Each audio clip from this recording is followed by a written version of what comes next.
సికింద్రాబాద్ శ్రీ ఉజ్జయిని మహంకాళి బోనాల ఉత్సవాల సందర్భంగా కుటుంబ సమేతంగా మంత్రి పొన్నం ప్రభాకర్ అమ్మవారికి తొలి బోనం సమర్పించి ప్రత్యేక పూజలు చేశారు। ఈ సందర్భంగా మంత్రి మాట్లాడుతూ తెలంగాణ సాంప్రదాయాలకు సాంస్కృతిక ఆచారాలకు ఆషాఢమాస బోనాలు ఒక ప్రతీక అన్నారు।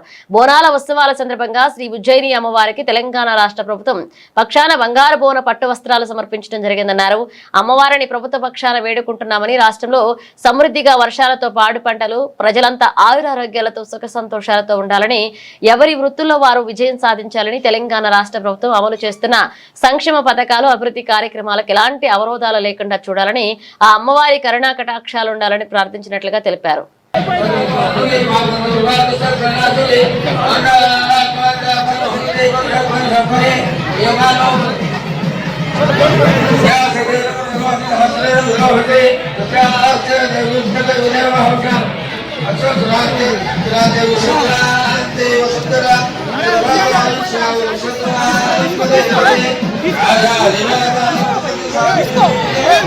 తెలంగాణ సాంప్రదాయాలకు సంస్కృతికి ఆచారాలకు ఆషాఢమాస బోనాలు అనేటువంటిది ఒక ప్రతీక। ఈ ఆషాఢమాస బోనాల సందర్భంగా ఈరోజు ఉజ్జయిని మహంకాళి అమ్మవారికి తెలంగాణ రాష్ట్ర ప్రభుత్వ పక్షాన బంగారు బోనాన్ని, పట్టు వస్త్రాలను సమర్పించి ఆ అమ్మవారిని ప్రభుత్వం పక్షాన వేడుకుంటా ఉన్నాం।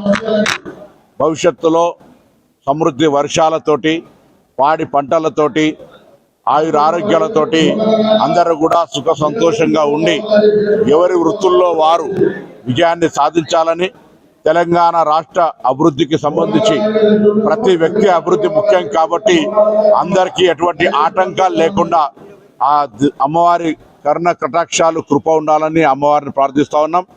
ప్రభుత్వం తరఫున హైదరాబాద్ నగరానికి సంబంధించిన ఈ బోనాల ఉత్సవాల్లో ప్రజల ఆకాంక్షలకు అనుగుణంగా అన్ని రకాల ఏర్పాట్లు చేయడం జరిగింది। అందులో హైదరాబాద్ ప్రజలు మెహమాని నవాజీమే కభీ కుచ్ కమీ నహీ అనేది అన్నట్టుగా ఆతిథ్యానికి ఇవ్వడంలో హైదరాబాద్ ప్రజలు ఎప్పుడు కూడా ముందుంటారు। ఎందుకంటే వివిధ జిల్లాల నుంచి వచ్చినప్పుడు ఇక్కడ అనేక ట్రాఫిక్ తదితర ఇబ్బందులు ఏర్పడినప్పటికీ కూడా హైదరాబాద్ ప్రజలు బోనాల వేడుకను ఘనంగా ప్రతి కుటుంబము భాగస్వామి కులాలకు అతీతంగా, మతాలకు అతీతంగా, ప్రాంతాలకు అతీతంగా జరుపుకుంటారు। ఇంకా ఇప్పుడు ఉచితంగా బస్సు ప్రయాణం ఉండడం వల్ల జిల్లాల నుండి కూడా మహిళలు ఈ వేడుకల్లో పాల్గొనడం, లేదా ఈ హైదరాబాద్ బోనాల సందర్భంగా వారి బంధువులందరూ కూడా ఆహ్వానించుకొని విందులు ఏర్పాటు చేసుకునేటువంటి సాంప్రదాయంలో భాగంగా ఆ అమ్మవారి ఆశీర్వచనం ఉండాలని, గతంలో మన అందరికీ కూడా తెలుసు, ఇక్కడ బల్కంపేట అయినా, గోల్కొండ అయినా, లాల్ దర్వాజా అయినా, ఉజ్జయిని అమ్మవారు అయినా ఈ ప్రాంతానికి సంబంధించి గతంలో అనేక విపత్తులు వచ్చినాడు కూడా ఆ అమ్మవార్లు ఈ ప్రాంతాన్ని ఆదుకున్నారు। ఇప్పుడు కూడా ఎలినోనో ఏదైతే వస్తూ ఉందో దాన్ని నుంచి కూడా ఈ తెలంగాణకు ఇక్కడ ఇబ్బంది రాకుండా సమృద్ధి వర్షాలు పడాలని అన్ని దేవాలయాల్లో బోనాల సందర్భంగా దేవాదాయ శాఖ తరఫున ప్రార్థనలు జరిపినాం। ఈరోజు తప్పకుండా విశ్వాసం ఉంది, ప్రకృతి వైపరీత్యం వస్తూ ఉన్న ఆ అమ్మవారు తెలంగాణ ప్రజలను సుభిక్షంగా ఉంచడానికి సమృద్ధి వర్షాలు కురిపియాలని అమ్మవారిని వేడుకుంటూ ఆ అమ్మవారికి మహంకాళి ఈ బోనాల సందర్భంగా తెలంగాణ ప్రజలందరికీ తెలంగాణ ప్రభుత్వం పక్షాన శుభాకాంక్షలు।